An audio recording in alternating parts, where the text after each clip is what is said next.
अस्सलाम वालेकुम स्टूडेंट्स, आज हम चैप्टर नंबर 8 का दूसरा लेक्चर जो है वो स्टार्ट करेंगे। पिछले लेक्चर में हमने इसका इंट्रोडक्शन, उसमें जो उसकी बॉडी स्ट्रक्चर थी वो डिस्कस की थी, जिसमें हाइफी था, सेप्टेट और एसेप्टेट और सिनोसिटिक। अब हमने नेक्स्ट जो उसके एक दो टॉपिक्स हैं वो बीच में से स्किप हैं, उसके बाद सीधा न्यूट्रिशन पे जाते हैं स्मार्ट सिलेबस के मुताबिक। तो आज हमने डिस्कस करनी न्यूट्रिशन इन फंजाई। न्यूट्रिशन का आपको मेरा बेटा पता है कि खुराक खाने, बनाने या लेने का तरीका जो है, पूरे का पूरा जो प्रोसेस है वो न्यूट्रिशन में आता है। इस लिहाज से जैसे कि हम इंट्रोडक्शन में पढ़ चुके कि फंजाई जो है वो न्यूट्रिशन के लिहाज से ही अलहदा किंगडम बना, क्योंकि इसकी न्यूट्रिशन सबसे डिफरेंट है। और डिफरेंट इसमें क्या था मेरा बेटा बोला कि ये अब्जॉर्बटिव है, यानी जज़ब करके खाता है, ना इंजेस्ट करता है ना प्रोड्यूस करता है। लेकिन उसके साथ साथ इसकी जो खुराक लेने के तरीके हैं वो एक दो और भी हैं, प्रीडेटर, पैरासाइट वगैरह। वो सारी बातें आज का जो लेक्चर है इसमें हम डिस्कस करेंगे। तो स्टार्ट करते हैं। तो हम पहले डिस्कस कर रहे हैं न्यूट्रिशन इन फंजाई, फंजाई में ग़िज़ाइयत या न्यूट्रिशन। तो जैसे कि मेरा बेटा हमें पता है कि ये इसमें क्लोरोफिल मौजूद नहीं है, दे लेक क्लोरोफिल नहीं होता। जिसमें क्लोरोफिल ना हो वो फोटोसिंथेसिस नहीं कर पाता, और अगर वो फोटोसिंथेसिस नहीं कर पाता तो इसका मतलब वो खुद अपनी खुराक तैयार नहीं कर रहा। जो अपनी खुद खुराक तैयार नहीं करता उसका नाम हम रख रहे थे हेट्रोट्रॉफ्स। क्या नाम रख रहे थे उसका? हेट्रोट्रॉफ। और जो अपनी खुराक खुद तैयार करता है, प्रोड्यूसर है, वो था ऑटोट्रॉफ। इनमें अब खुराक तैयार करने के लिए हमें पता था कि उसमें स्पेशल टाइप है क्लोरोप्लास्ट, जिसमें क्लोरोफिल होता है, जो लाइट ऑब्जर्व करके फोटोसिंथेसिस करवाता है, वो मौजूद होता है ऑटोट्रॉफ में। अगर वो पिगमेंट यानी क्लोरोफिल किसी में मौजूद नहीं होगा, फोटोसिंथेसिस नहीं हो पाएगी। जब फोटोसिंथेसिस नहीं हो पाएगी इसका मतलब वो अपनी खुराक तैयार खुद नहीं कर पाएंगे। इस तरह के जानवर जो अपनी खुराक को तैयार नहीं कर पाते उनको हम हेट्रोट्रॉफ कहते हैं। फंजाई में भी क्लोरोफिल नहीं है, इसलिए ये हेट्रोट्रॉफ है। फिर अब हम कहते हैं कि ये जो हेट्रोट्रॉफ है ये किस तरह का हेट्रोट्रॉफ है, किस तरह खुराक लेता है, कौन सी खुराक लेता है। तो वो कहता है कि जी इसमें जैसे कि हमने उस दिन डिस्कस किया था कि इसका जो हाइफी है ना, हाइफी वो जो इसका यूनिट सेल था वो एक्सटेंसिवली ग्रो करता है, यानी बहुत ज़्यादा लंबा ग्रो करता है, अब्जॉर्बटिव एरिया बढ़ाता है, और ये प्रोवाइड करता है इनर्वस सरफेस फॉर अब्जॉर्प्शन। इनर्वस सरफेस से मुराद बहुत ज़्यादा सरफेस एरिया। तो मेरा बेटा अगर आपको याद हो तो अब हमने ये चीज़ पढ़ी थी हर फिनोमेने में कि अगर ट्रांसपिरेशन के लिए भी हम ऐसे ही कह रहे थे, एरिया ज़्यादा होगा यानी ज़्यादा कोई चीज़ फैली होगी, ट्रांसपिरेशन ज़्यादा होगी, इवेपोरेशन सरफेस एरिया के जरिए ज़्यादा होगी। अब किसी चीज़ को ऑब्जर्व करना है तो जितना ज़्यादा सरफेस एरिया फैला हुआ होगा उतनी ज़्यादा ऑब्जॉर्प्शन कर पाएगा। तो इसलिए ये जो हाइफी है एक्सटेंसिवली ग्रो करता है, लंबा जाता है और ज़्यादा एरिया घेरता है। ज़्यादा एरिया होने की वजह से ऑब्जॉर्प्शन भी ज़्यादा होती है। अगर हम इस न्यूट्रिशन की बेस पे उसकी टाइप्स देखें तो वो हमारे पास ऑलमोस्ट यहाँ पे 4 से 5 टाइप्स हमने डिस्कस की हुई हैं, वो हम अभी देखेंगे एक एक करके। पहले नंबर पे आता है सैप्रोफाइट्स या सैप्रोट्रॉफ्स। सैप्रोट्रॉफ मेरा बेटा हमने जैसे पहले डिकम्पोजर्स को कहा था, सैप्रोब्स भी इनको हम कहते हैं, तो ये भी फिर डिकम्पोजर होगा। फंजाई सबसे पहली बात यह है कि डिकम्पोजर है अपनी खुराक के लिहाज से। डिकम्पोजर किसको कहते हैं? जो ऑर्गेनिक मैटर को यानी ह्यूमस को अपने एंजाइम्स के जरिए तोड़ के फिर ऑब्जर्व करता है, जज़ब कर लेता है, वो होता है डिकम्पोजर, और उसको सैप्रोट्रॉफ कहते हैं खुराक के लिहाज से। तो सैप्रोट्रॉफ वो हैं which obtain energy from dead organic matter. जो डेड ऑर्गेनिक मैटर से खुराक लेते हैं वो सैप्रोट्रॉफ्स होते हैं। और ये फिर इस तरह खुराक लेते कैसे? इसमें कोई मैकेनिज्म होगा जो इसकी इसमें हेल्प करेगा। वो मैकेनिज्म क्या है कि इसमें राइजाइड्स होती हैं, ये रूट लाइक स्ट्रक्चर्स हैं राइजाइड्स। इन राइजाइड्स के अंदर होते हैं एंजाइम्स, स्पेसिफिक एंजाइम्स, लाइसोजाइम की तरह के, जो तोड़ते हैं जाके सेलुलोज वाली सेल वाल को, लिग्नन को। चूंकि अगर आपको याद हो तो हमने पढ़ा था कि या तो लिग्नन होती है जैसे कि दूसरे ऑर्गेनिज्म है उनमें, या फिर सेल वाल जो प्लांट की होती है उसमें सेलुलोज होती है। अगर सेल वाल टूट गई फिर ये अंदर का कॉन्टेंट खा सकेगा, तो पहले ये उसको तोड़ता है। उसको तोड़ने के लिए क्या चाहिए इसको? एंजाइम्स। तो ये इस तरह ये खुराक लेता कैसे है, यूज करता है राइजाइड्स को फॉर अब्जॉर्प्शन, और उस अब्जॉर्प्शन करता कैसे है, राइजाइड रिलीज एंजाइम्स, राइजाइड्स एंजाइम्स रिलीज करवाती है, यानी वो एंजाइम्स देती है जो उसको तोड़ दे और कंटेंट सामने आ जाए जिसको ये जज़ब कर ले। फंजाई जो है वो इस लिहाज से फिर क्या हुए, डीकम्पोजर अलॉन्ग विद बैक्टीरिया और दूसरे जो एल्गी वगैरह हैं वो, तो फंजाई मेजर डीकम्पोजर्स हैं क्योंकि इनका नाम ही इसलिए ऑब्जर्वेटिव के लिहाज से किंगडम का रखा गया, इसलिए इनको हम कहेंगे कि ये मेजर डीकम्पोजर हैं। दूसरी जो इनकी टाइप है वो है हमारे पास पैरासाइट। पैरासाइट्स का मेरा बेटा आपको पहले भी पता है, हमने कई बार डिस्कस किया है। The organism which remain on the other organism get food and shelter from it and in return harms it, यानी एक जानवर जो दूसरे के ऊपर रहता है उससे रहने की जगह और खुराक लेता है और बदले में उसको नुकसान पहुंचाता है, वो पैरासाइट होता है। बैक्टीरिया भी कुछ पैरासाइट हैं। वो पैरासाइट किस तरीके से हैं या क्या चीज़ यूज़ करते हैं पैरासाइटिक बिहेवियर के लिए, तो वो यूज़ करते हैं होस्टोरिया। ठीक है जी, यहाँ पे ये यूज़ कर रहा था राइजाइट, जबकि एज ए पैरासाइट ये यूज़ करता है होस्टोरिया। होस्टोरिया क्या है, ये उसकी जार्ड लाइक स्ट्रक्चर्स हैं, ये भी राइजाइट की तरह की, जो हेल्प करती हैं इसको कि वो ऑब्जर्व कर सके nutrients directly from living host cytoplasm. जो लिविंग होस्ट है उसका साइटोप्लाज्म जो है उससे डायरेक्टली ऑब्जर्व कर लेता है। होस्टीरिया उसके अंदर दाखिल कर देता है, सेल के अंदर पेनिट्रेट कर जाती है अंदर साइटोप्लाज्म तक और उसको वहां से चूस लेता है, ऑब्जर्व कर लेता है। इस तरह के बिहेवियर को हम कहते हैं ये पैरासाइटिक बिहेवियर है। पैरासाइटिक बिहेवियर होने की वजह से ये दो तरह का पैरासाइट है, एक वो पैरासाइट जो बाहर रहता है बॉडी के, और एक वो पैरासाइट्स जो बॉडी के अंदर ही रह सकता है, बाहर भी रह सकता है और अंदर भी रह सकता है। मसलन अब वो जो हमने दो टाइप्स यहाँ डिस्कस किए हैं, इसकी मेजर 2 टाइप्स हैं। पहली टाइप की अगर हम बात करें तो उसमें कहता है कि जी ये है ऑब्लिगेट पैरासाइट।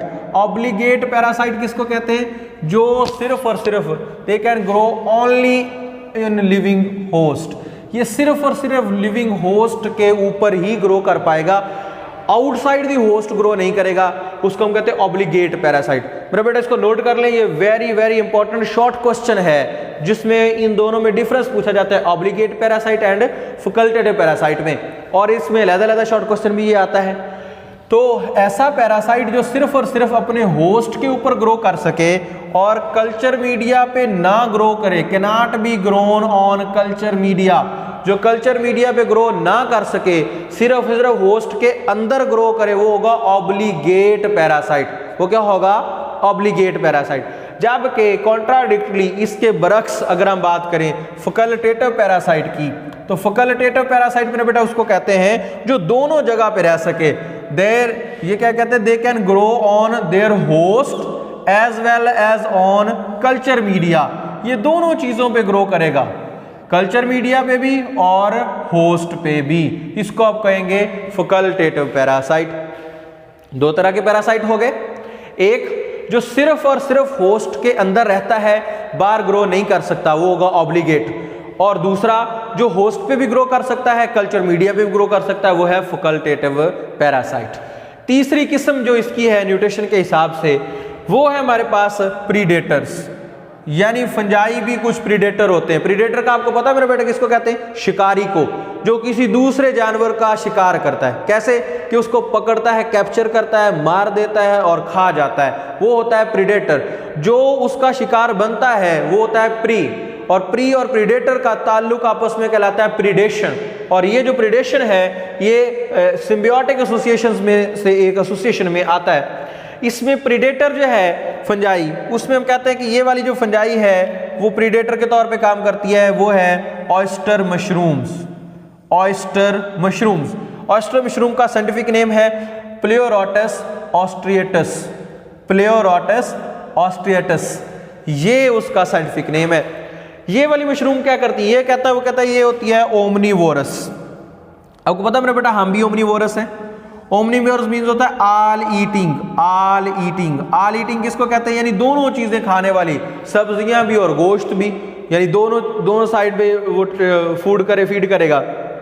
तो ये करता क्या है, किस तरह शिकार करता है, जो ऑयस्टर मशरूम है ये पैरालाइज कर देता है, यानी पैरालाइज का मतलब होता है मफलूज कर देना, मफलूज कर देना, मतलब उसको हिलने जुलने के काबिल नहीं छोड़ता, वो हिल जुल नहीं सकता किसी भी साइड पे, उसको पकड़ लेता है। और वो किसको, नेमाटोड्स को, नेमाटोड्स के ऊपर ये जो वर्म होते हैं, ये जो मिट्टी में फिरने वाले जो होते हैं, उनको ये पकड़ता है, उनको पैरालाइज कर देता है और पैरालाइज करके उसमें से न्यूट्रिएंट ऑब्जर्व कर लेता है, उसमें से न्यूट्रिएंट चूस लेता है, निकाल लेता है। ये जो उससे न्यूट्रिएंट लेता है वो नाइट्रोजनस वेस्ट फूड के होते हैं, नाइट्रोजनस फूड उसमें से ले लेता है, जबकि ग्लूकोज जो है वो ये लेता है वुड से। अब देखिए मेरा बेटा, हमारे पास दोनों चीजें आ गई इसमें। ऑयस्टर मशरूम दो तरह की खुराक ले रहा है, एक नाइट्रोजनस फूड ले रहा है और नाइट्रोजनस फूड ले रहा है एनिमल से, वो एज ए प्रीडेटर ले रहा है, और ग्लूकोज ले रहा है वुड से, तो ये हर्बीवोर की तरह का सिस्टम आ गया, इसका डायरेक्ट उससे ले रहा है। इसका मतलब दो तरह का खाना ले रहा है, यानी अब आल टाइप ही होगी दोनों साइडों से, तो इसको हम कहेंगे ओमनीवोरस, प्रीडेटर और ओमनीवोरस। दूसरी जो इसकी किस्म है प्रीडेटर की वो है आर्थ्रोबोट्रेस। जो आर्थ्रोबोट्रेस है वो ट्रैप कर लेता है जो सॉइल निमेटोड है उसको पकड़ लेता है, उसको इर्द गिर्द रिंग बना देता है, रिंग बना के उसको वहां से पकड़ के जो खींच देता है, यूं जिस तरह नहीं आप किसी चीज को पकड़ के यूं इस तरह कंस्ट्रिक्ट कर दें, जोर से पकड़ लें, इस तरह पकड़ने से वो जो है ना वो इसकी गिरफ्त में आ जाता है। गिरफ्त में आने की वजह से उसके अंदर ये अपने वो जो हॉस्टूरिया डालता है, हॉस्टूरिया डाल के उसमें से जो भी न्यूट्रिएंट्स को चाहिए वो सक कर लेता है, चूस लेता है, ऑब्जर्व कर लेता है। तो ये वाली चीज़ है वो यही कहता है कि कंस्ट्रिक्टिंग रिंग बनाता है, कंस्ट्रिक्टिंग रिंग स्पेशल रिंग होती है वो बनाता है, और हाइफी इन्वेड करता है, हमला करता है उसके ऊपर और ऑब्जर्व कर लेता है फूड। कुछ जो स्पीशीज हैं उनमें कुछ स्टिकी सब्सटेंस भी होते हैं, यानी चिपकने वाले, जिससे वो कोई भी उसके करीब आता है उसको चिपका लेता है अपने साथ, तब तक नहीं छोड़ता जब तक उसमें से न्यूट्रिएंट ऑब्जर्व ना कर ले। यहाँ तक जो बात हुई हमारी वो थी एज ए प्रीडेटर फंजाई की। अब एक और एसोसिएशन है इसका जो ये देता है दूसरों के साथ, वो है म्यूचुअलिस्टिक सिम्बियोट्स। अब ये जो सिम्बियोट वाली बात है ये हमने कई बार डिस्कस किया है कि इसको कहते हैं दो जानदारों के दरमियान ताल्लुक, सिम्बियोट। सिम मीन्स होता है मजमुआ, इकट्ठे होना, बायोट बायोसिस से, जानदार से, यानी जब दो जानदार इकट्ठे रहते हैं तो ऐसे एसोसिएशन को कहते हैं सिम्बायोसिस। सिम्बायोसिस में से म्यूचुअलिज्म एक और उसकी टाइप है। म्यूचुअल कहते हैं मेरा बेटा बाहमी को, म्यूचुअल का मतलब होता है बाहमी, बाहमी से मुराद दो तरफा, कौन सा भला, दो तरफा, यानी दोनों तरफ से फायदा होगा, तो इस तरह की एसोसिएशन को आप कहेंगे म्यूचुअलिस्टिक एसोसिएशन या म्यूचुअलिस्टिक सिम्बियोट्स। तो कुछ फंजाई जो है वो म्यूचुअलिस्टिक एसोसिएशन देते हैं। म्यूचुअलिस्टिक एसोसिएशन में दो तरह के हैं, ये दो तरह का एसोसिएशन देते हैं। Number one as a lichen, ये एज ए लाइकन वर्क करता है, और number two as a mycorrhiza. ये दो एसोसिएशन इसके ज्यादा मशहूर हैं। ये दोनों अलग-अलग शॉर्ट क्वेश्चन भी हैं, अदरवाइज न्यूट्रिशन पूरे का पूरा लॉन्ग क्वेश्चन है इस चैप्टर में से। तो लाइकन क्या है, लाइकन हमने एलजी में भी पढ़ा था, बाकी जगह भी कई बार डिस्कस किया हुआ है कि ये ऐसा एसोसिएशन है जो दो जानदारों के दरमियान होता है। एक उसमें होता है फंजाई और दूसरा उसमें होता है एलजी। जो बसीडियोमाइकोटा वाली फंजाई है वो ज्यादातर ये एसोसिएशन देती है फोटो ऑटोट्रॉफिक एलजी के साथ, जो कि ब्लू ग्रीन एलजी है, साइनोबैक्टीरिया जिसको हम कहते हैं वो, या कोई और स्पीशीज भी हो सकती है, उसके साथ देता है। तो लाइकन एसोसिएशन हो गया दो चीजों का, फंजाई का और एलजी का। लेकिन इसमें जो मोस्ट विजिबल पार्ट होता है वो फंगस का होता है, यानी फंगस उसको सपोर्ट दे रहा होता है, मैकेनिकल शेप दे रहा होता है, दैट इज वाई उसका ज्यादा पार्ट होता है, जबकि एलजी जो है उसका कम पार्ट होता है। इस तरह फंजाई उसको सपोर्ट देगा एलजी को और उसको प्रोटेक्ट करेगा हार्श कंडीशन से, क्योंकि ये उसका ज्यादा हिस्सा ले रहा है, उसको प्रोटेक्शन दे रहा है। अब इस प्रोटेक्शन के बदले में एलजी को भी उसको कुछ देना पड़ेगा, तो एलजी उसको फूड देता है। तो फंगस को फूड जो है वो एलजी से मिलती है और एलजी को सपोर्ट जो है वो फंगस से मिलती है। इसका मतलब ये हुआ दो तरफा ताल्लुक है, दो तरफा फायदा है जो दोनों एक दूसरे को दे रहे हैं। एलजी उसको खुराक देता है, फंजाई उसको सपोर्ट और प्रोटेक्शन देता है। इस तरह के एसोसिएशन को हम कहते हैं लाइकन्स। लाइकन एक स्पेशल टाइप है और ये वहां भी ग्रो कर सकती है हार्श प्लेसेस पे जहां पे ये अकेला नहीं करता। फॉर एग्जांपल रॉक्स, तो ये आप बाद में जाके भी पढ़ेंगे कि ये सक्सेशन एक टॉपिक होता है, उसमें आप पढ़ेंगे कि सक्सेशन कैसे होती है। यानी एक बेयर रॉक पे नई जगह पे इकोसिस्टम जब स्टार्ट होता है तो उसमें पायनीर के तौर पे वर्क करते हैं, इनको हम कहते हैं पायनीर्स, बानी जिसको हम कह लें। तो lichen as a Pioneer work करता है सक्सेशन में, किसी भी इकोसिस्टम को स्टार्ट करवाने में। हमेशा जहां भी इकोसिस्टम स्टार्ट करवाना है लाइकन पहले पेनिट्रेट करेगा, वहां पे जगह बनाएगा, खुराक बनाएगा, फिर उस पे आके वो जो मॉसेज आएंगी, फिर हर्ब्स आएंगी, फिर श्रब्स आएंगी, फिर ट्रीज आएंगे और क्लाइमेक्स कम्युनिटी पूरी डेवलप हो जाएगी। तो डेवलपमेंट शुरू इससे होती है, इसलिए इसको हम पायनीर या बानी का नाम देते हैं। तो ये यही हमने यहाँ पे डिस्कस किया, आपके पास बुक पे भी लिखा है कि हार्श प्लेसेस पे भी ग्रो कर सकता है। लाइकन का दूसरा फायदा क्या है, लाइकन वर्क करता है as a bio indicator. Bio indicator, bio indicator किसको कहते हैं? ऐसा जानदार जो किसी भी चीज की इंडिकेशन दे, इशारा दे, किसी चीज के बारे में बताए। फॉर एग्जाम्पल ये क्या बताता है, ये एयर पोल्यूशन के बारे में बताता है। जब कभी एयर पोल्यूशन हो जाती है इसका कलर चेंज हो जाता है, कलर चेंज से जिस जगह पे लाइकन का थोड़ा बहुत कलर चेंज आता है या उसकी शेप थोड़ी वहां से डिस्ट्रैक्ट करती है, तो इसका मतलब होता है वहां पे जो एयर है वो पोल्यूट हो गई है। तो एयर पोल्यूशन की इंडिकेशन जो है वो देने की वजह से इसका नाम है बायो इंडिकेटर। बायो इंडिकेटर की डिफाइन भी वहां पे आपके पास बुक पे लिखी हुई है, एज ए बायो इंडिकेटर इसका रोल भी आपने डिस्कस करना। दूसरा, लाइकन की एक स्पीशीज है जिसको आप कहते हो रेंडर मोस। रेंडर मोस, रेंडर कहते हैं बारहसिंगा जो होता है उसको, बारहसिंगा। और इसी तरह का जो रेंडर हरन है उसमें वो भी आता है, बारहसिंगे जैसा हरन है वो, उसमें वो कहते हैं जी वो मोस इसको इसलिए बोला जाता है। तो ये जो रेंडर हैं, हरन है बारहसिंगे जैसा या उसकी सींग इस तरह के हैं कि वो उस तरह का नजर आता है, उसकी खुराक बनता है, ये फूड बनता है और दूसरे एनिमल्स की फूड बनता है, इसलिए इसको हम रेंडर मोस कहते हैं। अब दूसरा एसोसिएशन जो है म्यूचुअलिस्टिक एसोसिएशन, वो है हमारे पास माइकोराइजा। माइकोराइजा ऐसा एसोसिएशन है जो फंगल पार्ट और रूट्स ऑफ वेस्कुलर प्लांट्स में होता है। रूट्स ऑफ वेस्कुलर प्लांट, पहले तो हमें ये पता होना चाहिए वेस्कुलर प्लांट्स क्या हैं। तो मेरा बेटा वेस्कुलर प्लांट्स हम उनको कहते हैं जिनमें जाइलम और फ्लोएम हो। क्या? जाइलम और फ्लोएम। जिसमें जाइलम और फ्लोएम है वो वेस्कुलर प्लांट्स हैं, जिनमें नहीं है वो नॉन वेस्कुलर प्लांट्स हैं। तो वेस्कुलर प्लांट्स की जड़ों के साथ फंजाई अटैच हो जाता है। तकरीबन सारे के सारे पौधे यानी कम अज कम भी 95% प्लांट्स ये एसोसिएशन बनाते हैं। इसकी क्या वजह है? इसकी वजह यह है कि प्लांट को इस चीज का बहुत फायदा है। क्या फायदा है? कि जो माइकोराइजा है वो इंक्रीज कर देता है एरिया ऑफ ऑब्जर्वेशन। जैसे ही एरिया ऑब्जर्वेशन रूट का बढ़ेगा तो इसका मतलब ये प्लांट की हेल्प कर रहा है कि वो ज्यादा से ज्यादा फास्फोरस, जिंक, कॉपर और दूसरे जो न्यूट्रिएंट्स हैं उनको ऑब्जर्व कर सके। जैसे कि आपको पता है, जैसे कि हम कई बार पहले भी डिस्कस कर चुके हैं, ऑब्जर्वेशन के लिए जितना एरिया ज्यादा होगा उतनी ऑब्जर्वेशन ज्यादा होगी।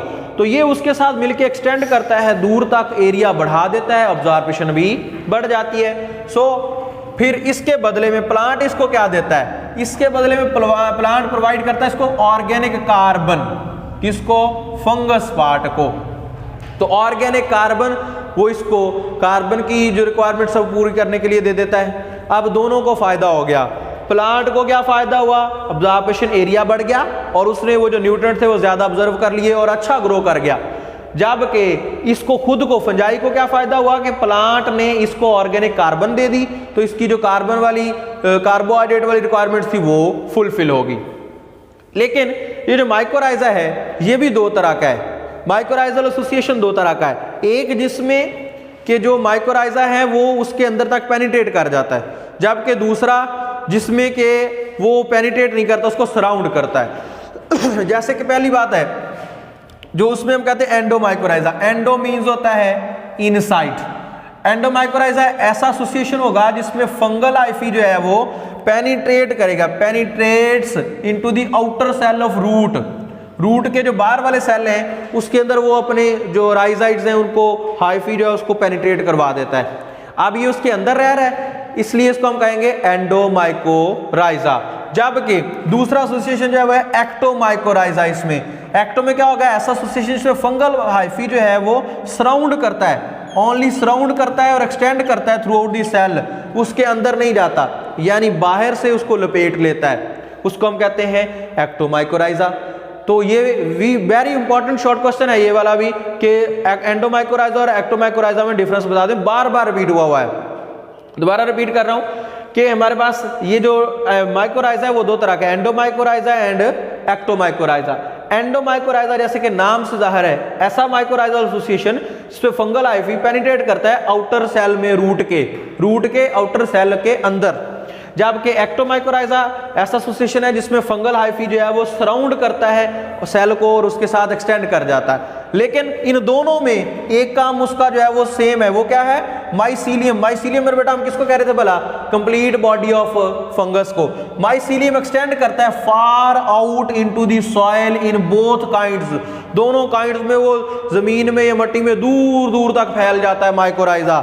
इससे वही काम होता है जो ऊपर हमने पढ़ा था कि सरफेस एरिया बढ़ जाता है, अब्जॉर्प्शन भी बढ़ जाती है, यूं ज्यादा से ज्यादा खुराक मिलती है पौधे को, और जितनी ज्यादा खुराक मिलती है वो उतना अच्छा ग्रो करता है। सम अप करते हैं मेरा बेटा कि आज हमने न्यूट्रिशन के बारे में डिस्कस किया कि हमने इसमें क्लोरोफिल नहीं होता, हेटेरोट्रॉफ होते हैं, हाइफी एब्जॉर्प्शन में मदद करता है।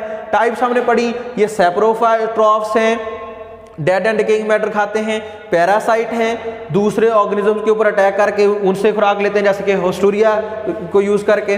पैरासाइट फिर हमने कहा दो तरह के होते हैं, एक जिसको हम कह रहे हैं ऑब्लिगेट पैरासाइट जो सिर्फ और सिर्फ होस्ट सेल के अंदर ही रहेगा। इसमें इसकी एग्जांपल्स है ना वो हमने डिस्कस नहीं की थी, वो दोबारा बताऊं। इसकी एग्जांपल है मेल्ड्यूज और रस्ट स्पीशीज जो ऑब्लिगेट पैरासाइट है उसकी। कल्चरेटिव पैरासाइट्स हैं, ये दोनों पे जो है ना वो सर्वाइव कर सकते हैं, होस्ट पे भी और कल्चर मीडिया पे भी। तीसरी टाइप हमने डिस्कस की प्रीडेटर जो दूसरों का शिकार करते हैं, उनमें हमने दो स्पीशीज का जिक्र किया, ऑयस्टर मशरूम्स का जिसको हम पिलोरोटस ऑस्ट्रेटस कहते हैं जो पैराराइज कर देता है नेमाटोड को और न्यूट्रेंट लेता है, नाइट्रोजनस न्यूट्रेंट उससे लेता है, ग्लूकोज वाला वुड से लेता है, दैट इज वाई इसको हम कहते हैं ओमनीवोरस। दूसरी इसकी स्पीशीज थी आर्थ्रोबोड्रस जो कि कंस्ट्रिक्टिंग रिंग बना के उसमें से जो है ना इन्वेड करके उसमें से खुराक लेता है। कुछ स्टिकी सब्सटेंस रखते हैं जिसको उसके साथ चिपका के खुराक ले लेते हैं। चौथी जो और आखिरी जो बात हमने इसमें डिस्कस की वो थी म्यूचुअलिस्टिक सिम्बियोट्स जिसमें दो जानदार इकट्ठे रहते हैं। इसकी दो किस्में हमने पढ़ी, लाइकन और माइकोराइजा। लाइकन फंगस और एल्गी का एसोसिएशन है, ज्यादा पार्ट फंगस का नजर आता है, फंगस उसको सपोर्ट देता है हार्श कंडीशंस में, जबकि एल्गी उसको जो है वो फूड देता है। लाइकन उन जगहों पे भी उग सकता है जहां पे कोई और चीज नहीं उगती, जैसे कि रॉक्स हो गई। ये एज ए बायो इंडिकेटर भी वर्क करता है, एयर पोल्यूशन की इतला देता है। रेंडर मोस इसमें मोस के लिए यूज होता है, रेंडर्स के लिए और दूसरे एनिमल्स के लिए। माइकोराइजा दूसरा और आखिरी एसोसिएशन था इसका, जिसमें हमने कहा इस एसोसिएशन में फंजाई वेस्कुलर प्लांट्स की जड़ों के साथ एसोसिएशन बनाता है और 95% प्लांट्स जो है एसोसिएशन देते हैं। इस एसोसिएशन का फायदा क्या होता है, उसका जो एरिया है एब्जॉर्प्शन का वो बढ़ जाता है, प्लांट ज्यादा से ज्यादा फास्फोरस, जिंक, कॉपर और न्यूट्रिएंट वगैरह ले लेता है, बदले में प्लांट इसको ऑर्गेनिक कार्बन दे देता है। जो माइकोराइजा उसकी हमने दो टाइप्स पढ़ी, एक है एंडोमाइकोराइजा और एक है एक्टोमाइकोराइजा। एंडोमाइकोराइजा जो है इस एसोसिएशन में फंगल हाइफी पेनिट्रेट करता है रूट के अंदर, जबकि एक्टो में पेनिट्रेट नहीं करता, जस्ट सराउंड करता है। दोनों में काम सेम क्या है कि एक्सटेंड करता है, दूर तक सॉइल में फैल जाता है ताकि एब्जॉर्प्शन ज्यादा हो। ठीक है जी, अल्लाह हाफिज।